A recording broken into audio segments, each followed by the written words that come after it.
نحمده ونصلي على رسوله الكريم اما بعد اعوذ بالله من الشيطان الرجيم والعصر ان الانسان لفي خسر الا الذين امنوا وعملوا الصالحات وتواصوا بالحق وتواصوا بالصبر. عقیده ډیر اهم او بنیادی شی ده. کله چې عقیده مضبوطه وي، عقیده ټیک وي، باقی اعمال د کمزوري وي، دا سړی بیا هم کامیاب ده. او کله چې عقیده خراب وي، عقیده باطله وي، عقیده کمزوري وي او باقی د نیک اعمال وي، نو په دغه صورت کې دا سړی ناکام ده. د عقیده مثال داسې ده لکه د یو کور یا د یوې کمرې بنیاد.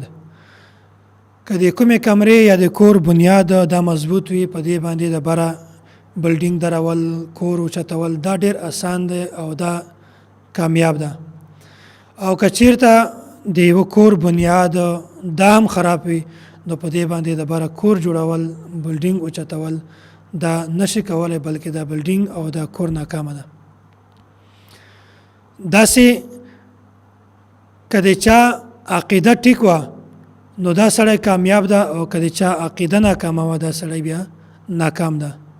که د چا عقیده ټیک وه او اعمال یې نه وو، دا سړی بیا هم کامیاب ده. که د چا عقیده خرابه وه او نیک اعمال یې نور زیات وو، دا سړی بیا هم ناکامه ده، ځکه چې اصل دارومداره دا په عقیدې باندې ده. نن سبا په سوشل میډیا باندې ډیر داسې کسان راغلي دي چې هغه شکل او د صورت نه ځان ته علامه وایي، خدای د خلکو عقیدې ور خرابوي. خلک دې ته نه ګوري چې دا د کومې طبقې سره تعلق ده، دا په مونږ کې کومه یوه عقیده تشهیر کوي، خلکو ته کومه عقیده ورشوي، خدا بیا هم د یغه سړی سپورټ کوي او د بیاناتو سپورټ کوي او مخته خلکو ته غلطي عقیده ورسوي.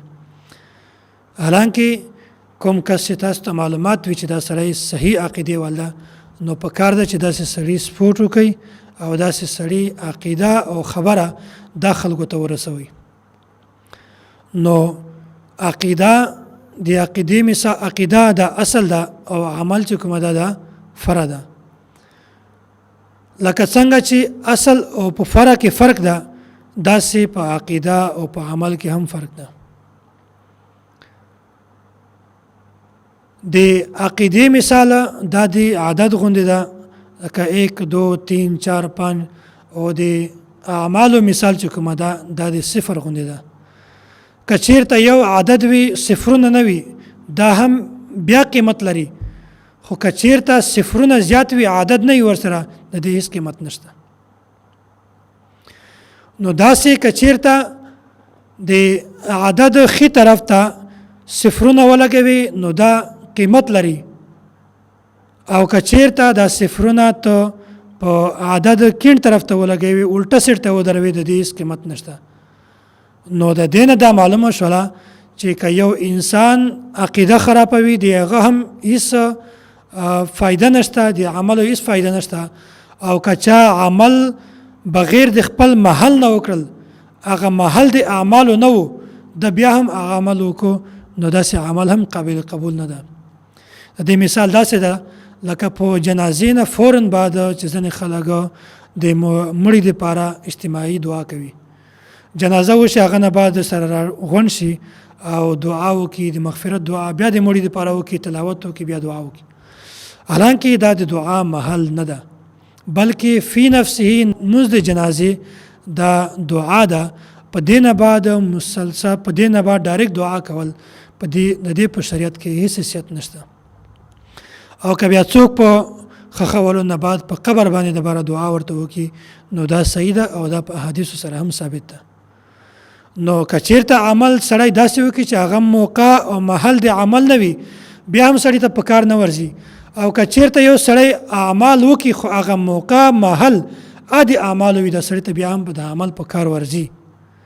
نو دې ته هم ګورئ چې عقیده ټیک وي، او دې ته هم ګورئ چې عمل چې کوم محل ده دا د عمل ده او که نه ده.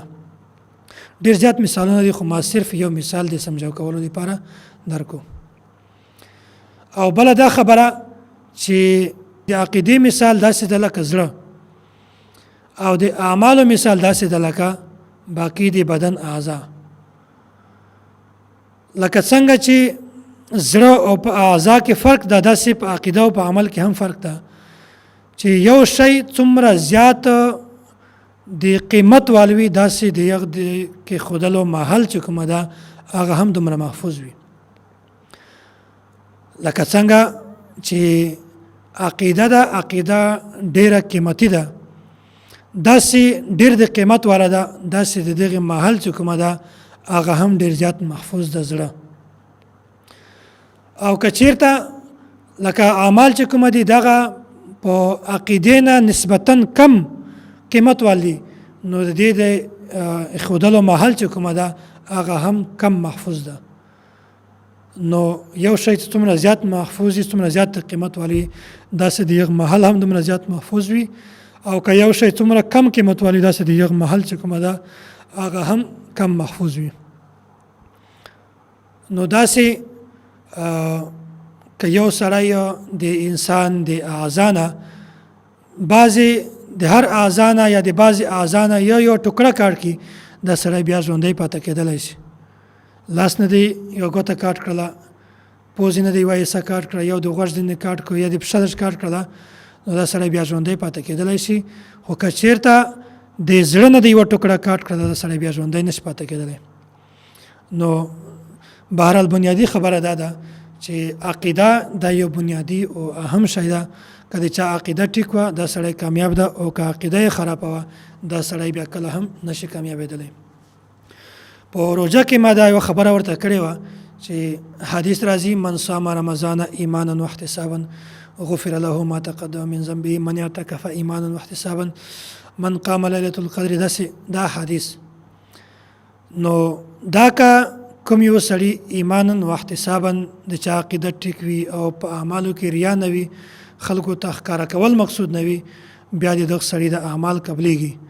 خو که چېرته د چا عقیده ټیک نه وه او خلکو ته ښکاره کول مقصود و، بیا د د اعمال کله هم نه قبلیږي. نو که یو انسان عقیده ټیک وي، دی روژې ونیسي، تراویح وکړي او زکات ورکړي، داسې نفلي عبادت وکړي، اعتکاف وکړي، بیا دا قبلیږي چې عقیده یې ټیکه وي. او که عقیده دې خرابه وي، که ډېر اعمال وکړي، د اعمال ته په هیڅ کار نه درځي. او په دې باندې استاد محترم متکلم اسلام حضرت مولانا محمد الياس گھمن حفظه الله یوه کتابچه یوه رساله موجوده ده، القواعد فی العقائد په نامه باندې. دا ټول د عقیدې تفصیل، عقیدې اهمیت، دا ټول په هغه رساله کې موجود دي. الله تعالی دې موږ تاسو ته صحیح عقیده را په نصیب کړي، او الله تعالی دې موږ د داسې غلطو عقایدو نه په حفاظت کې وساتي چې هغه د الله تعالی په حضور کې قابل قبول نه وي. واخر دعوانا ان الحمد لله رب العالمین.